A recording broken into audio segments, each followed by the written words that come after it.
दोस्तों नमस्कार। प्रधानमंत्री मोदी आज कर्नाटक के बेल्लारी में थे। वही बेल्लारी जिसकी पहचान रेड्डी बंधुओं से जुड़ी है और वही रेड्डी बंधु जिनकी पहचान खनन माफिया के तौर पर रही। और जिस वक्त सिद्धारमैया की सरकार थी या पहली बार जब येदियुरप्पा मुख्यमंत्री बने थे, उस वक्त लोकपाल की एक रिपोर्ट निकल कर आई थी जिसमें बताया गया हर साल तकरीबन 60,000 करोड़ का खेल खनन माफिया के तौर पर रेड्डी बंधुओं के साथ हो जाता है। लेकिन अब तो काफी पानी बह चुका है और 60,000 करोड़ क्या मायने रखते हैं राजनीतिक तौर पर। और मौजूदा वक्त में जब कर्नाटक चुनाव हो रहा है तो यह भी कल्पना के परे है कि कितना पैसा कर्नाटक चुनाव में फूंका जा रहा है, कौन फूंक रहा है, कहां से पैसा आ रहा है। यह जानते समझते हुए कि 2018 में जब कर्नाटक चुनाव हुए थे तो उस दौर में सबसे महंगा चुनाव कर्नाटक का ही था। हालांकि डाटा और आंकड़ा बड़ा छोटा बताया गया। जो भी एजेंसियां थी जिन्होंने जानकारी दी, उन्होंने कहा कि तकरीबन 10,500 करोड़ रुपए का यह चुनाव था। अगर उस स्पीड को पकड़ना चाहें तो इस बात से पकड़ लीजिए कि दरअसल राज्य दर राज्य चुनाव जो इसके बाद से होते चले गए, उसमें इस बार यानी 2023 का कर्नाटक चुनाव तकरीबन 30 से 40,000 करोड़ रुपए खपा लेगा। यह पैसा कोई बहुत मायने नहीं रखता है राजनीति के क्षेत्र में, खास तौर से तब जब इस देश की सियासत में पैसा लोकतंत्र के मापक के तौर पर हो गया। 2014 के चुनाव की जानकारी निकल कर आई कि 30,000 करोड़ रुपए खर्च हुए। 2019 के लोकसभा चुनाव की जानकारी आई, 60,000 करोड़ रुपए खर्च हुए। और हर कोई यह मानकर चल रहा है कि दरअसल 2024 के लोकसभा चुनाव में तकरीबन 1.25 करोड़ रुपया तो खर्च होगा ही। इतना पैसा क्या यह ब्लैक मनी है? ब्लैक मनी से हटकर और कहां कुछ पैसा हो सकता है? क्योंकि चुनाव आयोग तो निर्धारित करता है हर उम्मीदवार 40 लाख रुपए अपने प्रचार में फूकेगा। और उस लिहाज से भी देखिए, और इलेक्शन कमीशन के अपने खर्चे को भी आप देख लीजिए तो भी आप हैरत में पड़ जाएंगे कि एक राज्य में चुनाव 1,000 करोड़ से ज्यादा होना नहीं चाहिए। बावजूद इसके 2018 में कर्नाटक चुनाव अगर 10,500 करोड़ रुपए में हुआ तो उसके बाद की स्थिति और 2019 के बाद की स्थिति राज्य दर राज्य, चाहे वो महाराष्ट्र हो, चाहे झारखंड हो, चाहे हरियाणा हो, चाहे दिल्ली हो, चाहे बिहार हो, एक पूरी कतार, और चाहे गुजराती क्यों ना हो, उस पूरी कतार को 2019 के बाद अगर देखना शुरू कीजिएगा तो जानकर हैरत होगी कि अगर औसत भी निकालिएगा तो वह तकरीबन 10,000 करोड़ प्रति राज्य के हिसाब से बैठ ही जाएगा। तो क्या कर्नाटक चुनाव सबसे महंगा चुनाव इस दौर में किसी भी राज्य का इस बार होने वाला है? और यह मात उत्तर प्रदेश को भी दे रहा है। इतना ज्यादा पैसा, इतनी ज्यादा पूंजी, इतनी ज्यादा तरीके से ब्लैक मनी क्या कर्नाटक चुनाव के भीतर समा चुकी है? इस दौर में जो जानकारी निकल कर आती है कि तकरीबन 150 करोड़ रुपए ही अभी तक पकड़ में आए हैं। वो चाहे गिफ्ट के तौर पर दिए जाने वाले सामानों की जब जब्ती हुई उसकी गिनती हुई, चाहे शराब की गिनती हुई, चाहे ड्रग्स की गिनती हुई, चाहे नकदी ही गिनती क्यों ना हुई, लेकिन ये 150 करोड़ का ही खेल था जो अभी तक जब्त किया गया है, आने वाले वक्त में और जब्त होगा। लेकिन इसके समानांतर एक क्षण के लिए जरा यह सोच लीजिए, जितना पैसा चुनाव में फूंका जा रहा है उससे इस देश की सामाजिक और आर्थिक रीढ़ कैसे तोड़ दी गई है। जितना पैसा चुनाव दर चुनाव ब्लैक मनी के तौर पर या फिर जो भी पैसा जिन भी माध्यमों से लगाते हैं, अगर उसकी गिनती आप शुरू कर लीजिए तो आप हैरत में आ जाएंगे। जो सरकार अपने हाथ पीछे खींचती है, पैसा नहीं है, हालांकि पद खाली पड़े हैं, वह बेरोजगार युवा भी सोच ले और समझ ले। जितनी बड़ी तादाद में जिक्र हो रहा है कि कितने पद खाली पड़े हैं, वो तकरीबन 9,74,000 केंद्र सरकार के अधीन है। और जितना पैसा चुनाव में खर्च किया जा रहा है, अगर उस पैसे को एक क्षण के लिए इस बेरोजगारी से जोड़ दीजिए तो फिर रेलवे की तकरीबन 3 लाख नौकरियां और सेना की तकरीबन 2.25 लाख नौकरियां। यानी तकरीबन 6 लाख के लगभग नौकरियों का वेतन एक झटके में साल भर का निकल आएगा और सरकार को कोई दिक्कत नहीं होगी जितना खर्च किया जाता है। और अगर 2019 के बाद से आप हर इलेक्शन दर इलेक्शन जो खर्च होता रहा और राज्य दर राज्य जो चुनाव के ऊपर खर्च होता चला गया, किसानों की आय तो बहुत पहले दुगनी हो जाती है।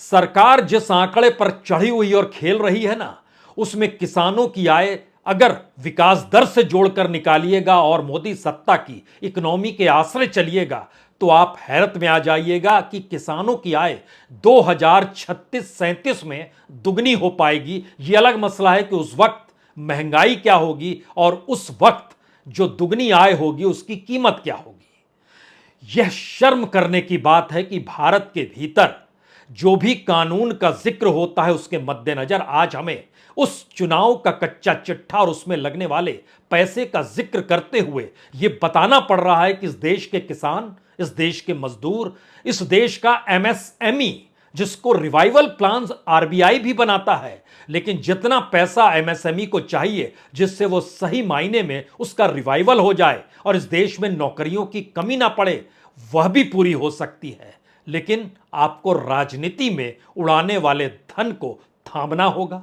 जो ब्लैक मनी जिन माध्यमों से आती है और जो पैसा उड़ाया जाता है उसको लेकर नकेल कसनी होगी। लेकिन यह नैतिक बल किस नेता के पास होगा, किस सत्ता के पास होगा, तो एक एक पन्नों दर पन्नों जरा समझने की कोशिश कीजिए।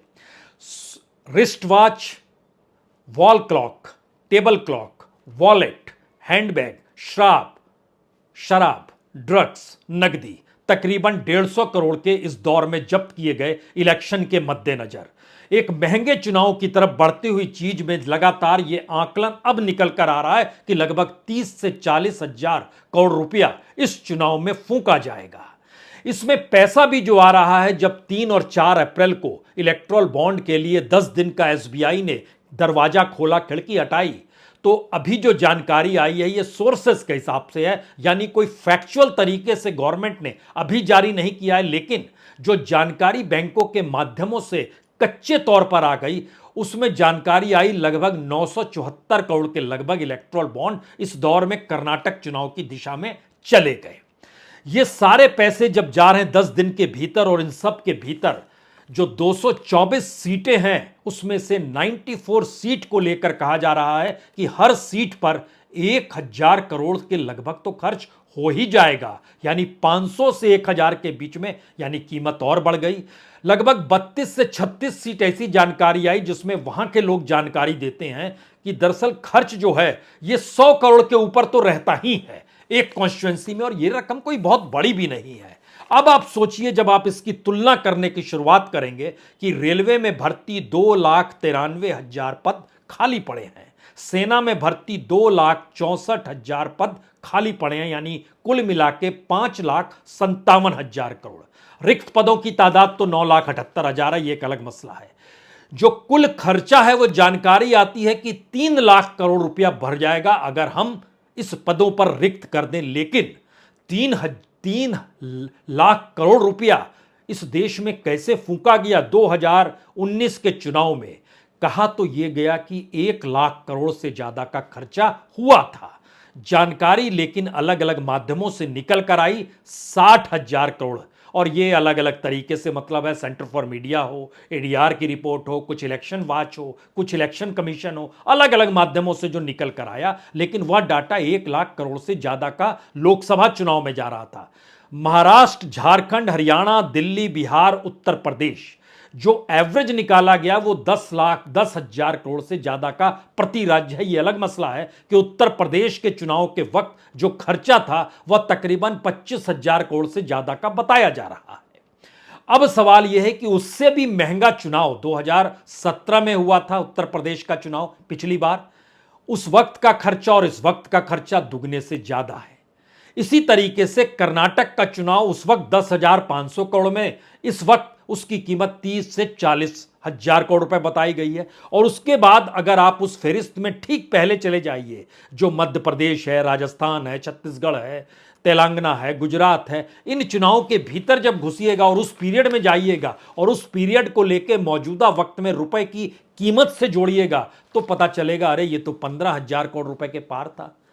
तो ये पैसे जब आप जोड़ते चले जाएंगे और उसके बाद एक सवाल आपके जहन में आएगा, चुनाव आयोग तब करता क्या है। चुनाव आयोग से जानकारी मिली कि चुनाव आयोग ने कहा कि दरअसल हमारा खर्च जो है चुनाव कराने में 511 करोड़ रुपए खर्च होंगे और हर कैंडिडेट चूंकि 40 लाख रुपए प्रचार में खर्च कर सकता है, 224 सीट है, तो उनसे हमने एक एवरेज मांगा और एवरेज निकाली गई हमारी टीम के जरिए कि 3 कैंडिडेट तो ऐसे होते हैं जो जमकर प्रचार करते हैं, यानी एक कैंडिडेट जीतने वाला, एक कैंडिडेट दूसरे नंबर पर रहने वाला और तीसरे वाले को अगर लगता है वह भी जीत सकता है। और वहां पर की जो सिचुएशन है कर्नाटक की, उसमें कांग्रेस है, बीजेपी है और जेडीएस भी है। उसके जब डाटा को पकड़ा गया कि मान लीजिए उसके कैंडिडेट ही 40-40 लाख रुपए खर्च करते हैं और बाकी कुछ कम करते हैं, लेकिन जानकारी यह भी आई कि पहली बार जैसे लिंगायत बहुल इलाका है या वोकलिंगा बहुल इलाका है, उन इलाकों में जो कैंडिडेट्स हैं, एक नहीं, तीन तीन नहीं, पांच पांच कैंडिडेट्स एक ही कास्ट के खड़े कर दिए गए हैं। तो यूं ही तो नहीं खड़े किए गए होंगे, उनको भी कुछ दिया जाता होगा, लेकिन छोड़िए उसको थोड़ी देर के लिए। इलेक्शन कमीशन की नजर से देखिए, 40 लाख रुपए खर्च चुनाव प्रचार के और 3 कैंडिडेट अगर 40-40 लाख करते हैं तो ये कुल मिला के 224 कॉन्स्टिट्यूएंसी में 268 करोड़ बन जाता है। नियम के मुताबिक ध्यान दीजिए तो चुनाव आयोग के 511 करोड़, ये तकरीबन 268 करोड़, और इसको अगर बाकी कैंडिडेट से जोड़ के 500 करोड़ तक भी ले जाइए तो 1000 करोड़ में चुनाव हो जाना चाहिए। लेकिन जो जानकारी निकल कर आती है वो बताती है कि जी नहीं, ऐसा होता नहीं है।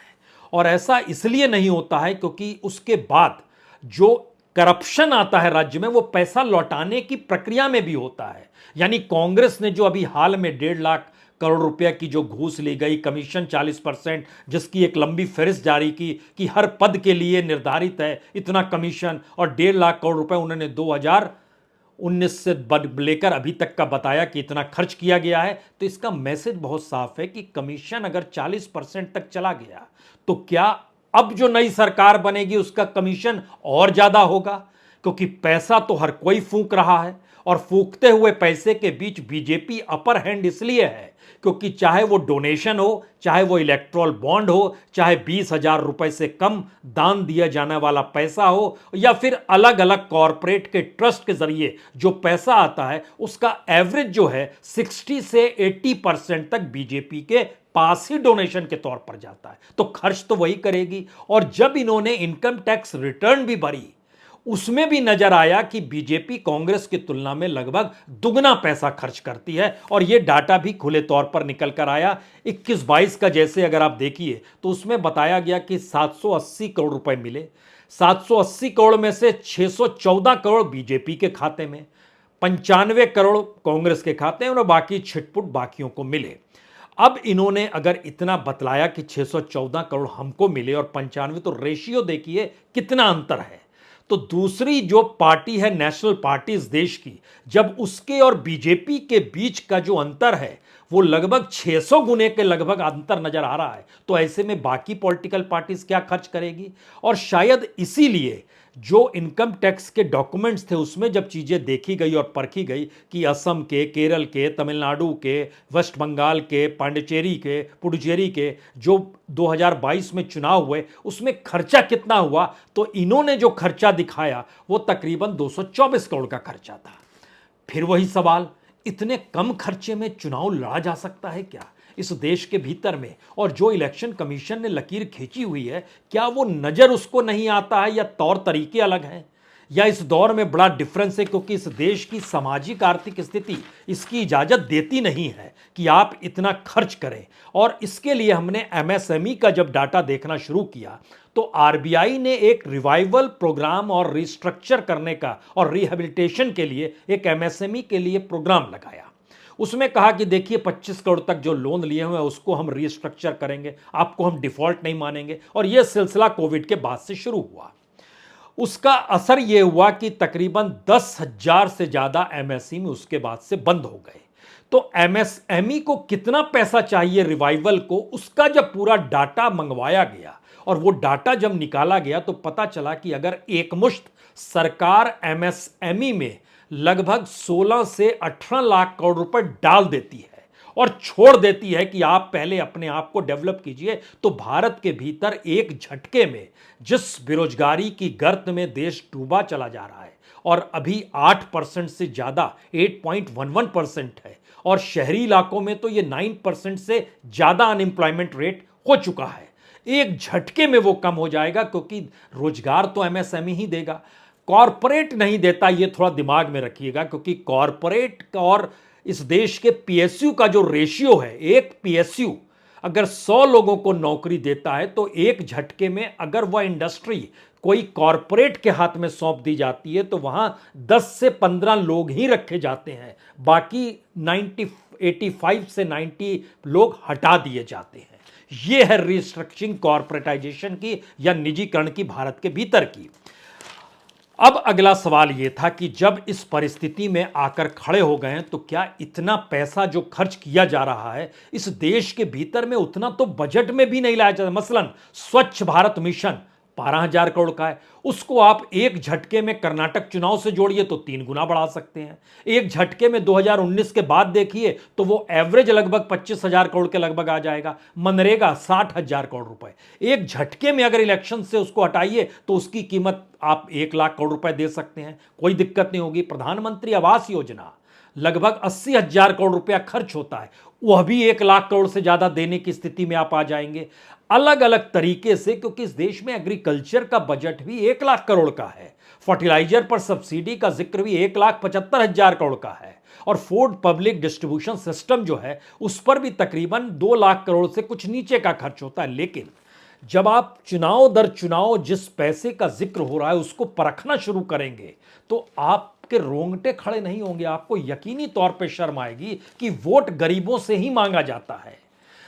पार्टी मैनिफेस्टो गरीबों के लिए ही तैयार होता है, पूरा का पूरा मैनिफेस्टो बीजेपी का कर्नाटक के भीतर बीपीएल धारकों के लिए है। बीपीएल का मतलब होता है गरीबी की रेखा से नीचे, और उनकी जिंदगी संवारने के लिए जो आपको बजट चाहिए और दूसरी तरफ उनकी जिंदगी संवारने के लिए जो मैनिफेस्टो तैयार करते हुए चुनाव के मैदान में कूदना है, दोनों के बीच भी अंतर है। यानी जितना आप लुटाएंगे उससे कम आप उसके बजट के लिए निर्धारित करने की स्थिति में है। यानी प्रचार प्रसार और लोगों को किसी तरीके से अपने ऊपर आश्रित करने की जो परिस्थिति है, यह इस देश में चुनाव के वक्त खुला लाइसेंस मिल जाता है सभी को कि आप हमारे ऊपर निर्भर हो जाइए। हम इसमें कुछ और डाटा आपको जरूर बताते हैं।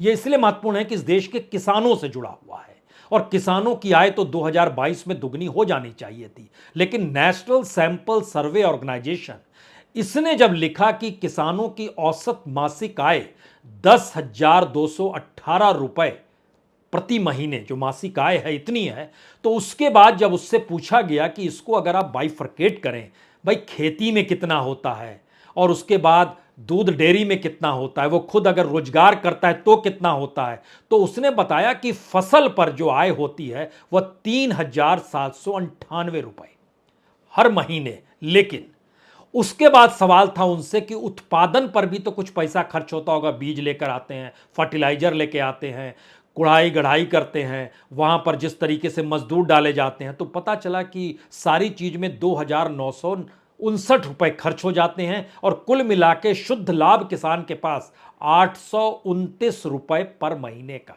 यानी एक साल में कमाई 10,068 रुपए।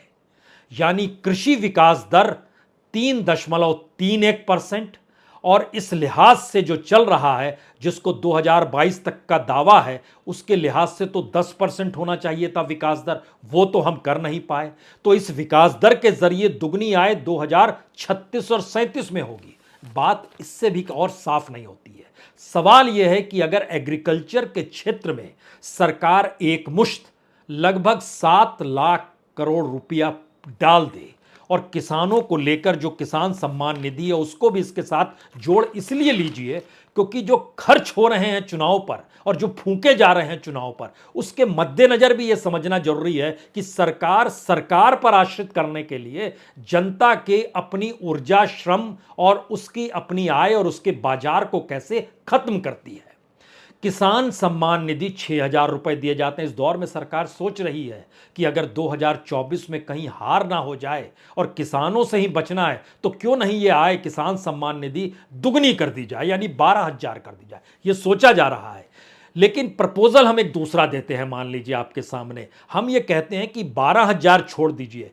हमारी टीम ने डाटा निकाला कि अगर आप किसानों को सालाना 50,000 रुपए भी दे दें और चुनाव में जो पैसा फूंका जाता है उसको बंद कर दें, तो एक झटके में इस देश के किसान की आय, इस देश में किसानों का जीवन, उनकी सामाजिक सुरक्षा की परिस्थिति और जो आप हेल्थ मिशन और तमाम चीज जो साथ में जोड़ते हैं कि हम इस देश के भीतर में एस्पिरेशनल डिस्ट्रिक्ट ला रहे हैं, उसके भीतर जो इम्पावर कैसे किया जाएगा, उनको कैसे एजुकेशन के क्षेत्र में आगे बढ़ाएंगे, सारी चीज़ों का बजट कोई मायने नहीं रखेगा। आप एक झटके में पैसा दे दीजिए। अगर आपको डायरेक्ट बैंक ट्रांसफर में इतना ही है, पैसा है आपके पास, मुश्किल क्या है, हमारे बजट की इकोनॉमी के ठीक समानांतर जो एक ब्लैक इकोनॉमी चलती है या एक पैरेलल इकोनॉमी चलती है, जो कॉरपोरेट का योगदान हो, ट्रस्ट का योगदान हो, शेल कंपनियां भी होंगी और तमाम तरह से इकोनॉमी के पैरेलल में, वो दरअसल उसकी धारा एक ही हो गई है। पहले कई धाराएं निकलती थी